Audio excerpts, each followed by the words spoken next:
امام صاحب جو آپ کو مسجد کے بل کے پیسے دیے تھے وہ آپ نے جمع کروا دیے؟ جی جی آپ بے فکر ہو جائے، میں نے جمع کروا دیا تھا۔ اور کوئی حکم ہو تو بتانا امام صاحب۔ ہے یہ کیا؟ میری جیب کس نے کاٹی؟ خیر تو ہے بھائی جان، اتنی شور کیوں مچا رہے ہو؟ مسجد میں کسی نے میری جیب کاٹ لی۔ استغفر اللہ، مسجد میں کون چور آ گیا؟ مسجد میں کوئی چور نہیں ہے بھائی، آپ کی جیب پہلے کہیں کٹی ہوگی۔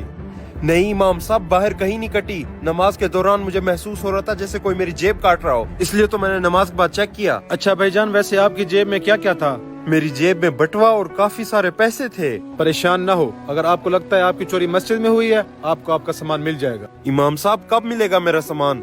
آپ اگلی نماز میں آنا، تب تک آپ کا سامان ڈھونڈ کر میں آپ کو دے دوں گا۔ اچھا ٹھیک ہے امام صاحب، اگلی نماز میں ملیں گے۔ امام صاحب آخر یہ بےہودہ حرکت کر کون سکتا ہے؟ یہ بیچارہ تو پہلی بار مسجد میں نماز پڑھنے آیا ہے، اس کے اوپر کیا اثرات پڑے ہوں گے؟ آپ لوگ پریشان نہ ہو، جو کچھ ہوتا ہے اچھے کے لیے ہوتا ہے۔ ٹھیک ہے امام صاحب، اب ہم چلتے ہیں۔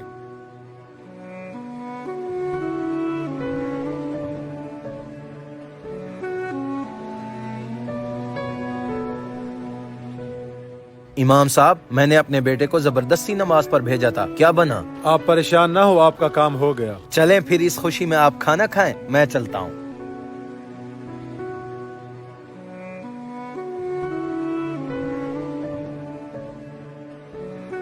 نماز کا ٹائم ہو گیا، اب پتہ چلے گا اس بیچارے کا سامان ملا کہ نہیں ملا۔ السلام علیکم ورحمۃ اللہ۔ السلام علیکم ورحمۃ اللہ۔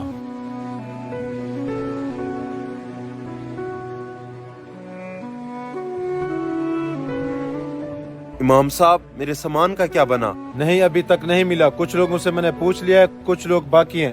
آپ اگلی نماز پہ آنا، انشاءاللہ آپ کا سامان مل جائے گا۔ کیا ابھی تک نہیں ملا؟ جلدی کریں، پیسے میرے کام آتے ہیں۔ ہاں میں جلدی کوشش کرتا ہوں۔ اچھا ٹھیک ہے، پھر اگلی نماز میں ملاقات ہوگی۔ 3 دن بعد۔ امام صاحب میرے سامان کا کیا بنا؟ آپ کا سامان ابھی تک نہیں ملا، اگلی نماز پہ آنا، انشاءاللہ مل جائے گا۔ امام صاحب یہ کیا ڈرامہ لگا رکھا ہے؟ ہر نماز کے بعد کہتے ہو اگلی نماز پر آؤ، پھر بھی میرا سامان نہیں ملتا۔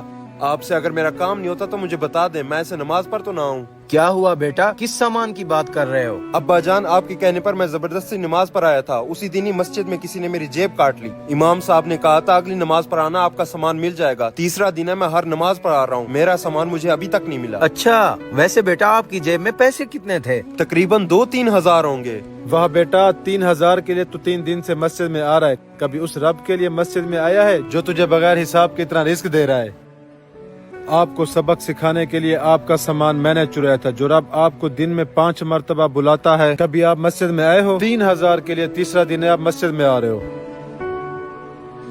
امام صاحب آپ نے میری آنکھیں کھول دی، انشاءاللہ اب میں 5 وقت پابندی سے نماز پڑھوں گا۔ ماشاءاللہ، وقاص بھائی آپ کو بہت مبارک ہو، آپ کا کام ہو گیا، اب آپ کا بیٹا نمازی بن جائے گا۔ بے شک تمام مسلمانوں پر نماز فرض ہے، اور آخرت میں سب سے پہلا سوال نماز کا ہوگا۔